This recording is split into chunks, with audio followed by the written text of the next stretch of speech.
All right, so to me, the absolute coolest thing about Hogwarts Legacy and the different paths you can take, the different decisions you can make, is choosing to be a dark wizard. And look, even if you're a good person in real life, even if you're a huge Harry Potter fan, you love Gryffindor and the main three, the Golden Trio, you cannot tell me that you've never fantasized, dreamt, or had a bit of at least interest and curiosity in what it would be like to be a dark wizard in the world of Harry Potter, going through Hogwarts, being kind of the next Voldemort. You can't tell me you haven't been at least a little bit tempted at some point to want to do that in a video game, because I know I have. And to me, this is the most fascinating thing about it. And I want to know how much Avalanche has actually fleshed out this part of the game.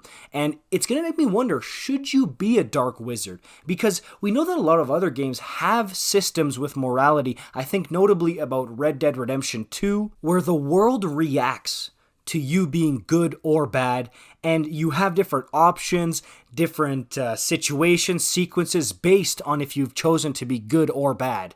But in a Harry Potter video game, that gets skyrocketed to 100 because we've seen so much in the movies about being bad, so much about being evil, and I don't think we've ever really gotten the chance to explore that and feel that for ourselves, experience it. So this might be the first time we would get it with the most fleshed out possibilities. So it just makes me wonder, like, are they going to try to discourage it? Like, I know that they're advertising it everywhere, like, hey, you can be a dark wizard if you want, but I wonder if they're going to try to implement things, consequences almost, for being a dark wizard. And I know that that's normal, and that's what should and would happen, but I just hope that they don't discourage it. They can implement consequences, but I don't want to be discouraged. I don't want them to say, hey, you can do this, but you really shouldn't. I don't want it to be that. I want it to be, oh, okay, I see you've chosen to be the bad guy.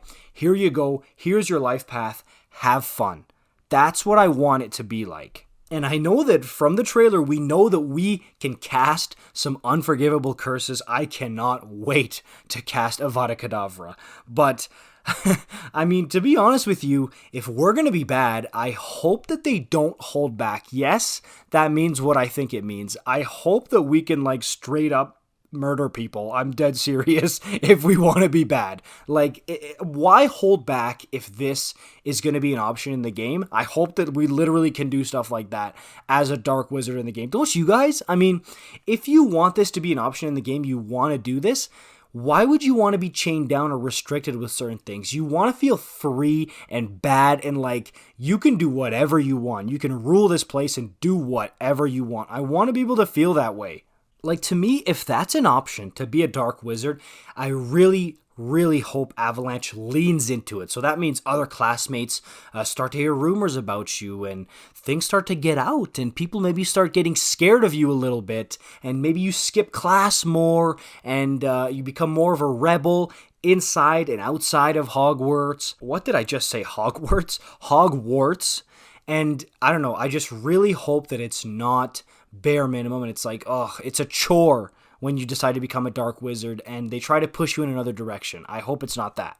And like further to that, I wonder that if you choose to be a dark wizard, like obviously we know the biggest reward would be having access to darker, more powerful spells like Avada Kedavra, for example. But I wonder about like what's going to happen with how you are in school, like I mentioned a bit previously, and what's going to happen in terms of your followers. What kind of people can you associate with if you choose to be bad? Can you go and get people who maybe were in Azkaban or wackos or people who are just straight up evil? Can you align with them and can they be your friends and your followers instead of maybe classmates that you meet in your house in Hogwarts?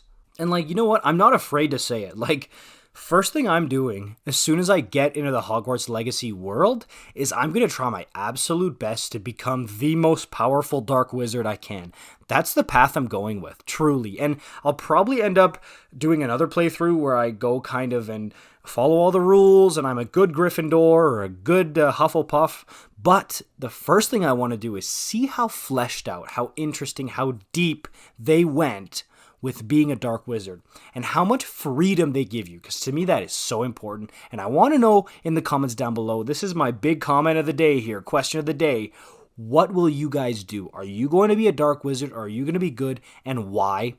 And to you, how fleshed out do you think Avalanche went here? Do you think they were scared to go all in and like, hey, if you want to be a dark wizard, go right ahead. It's going to be fun. Do you think they did that, or do you think they're more the route of, you can do it, but we would rather if you were a good wizard? What do you think in the comments down below? Let me know for more content like this. Let me know you like Hogwarts Legacy by liking this video, subscribing, commenting, and I'll know to make more. And I'll see you guys in the next one. Peace out.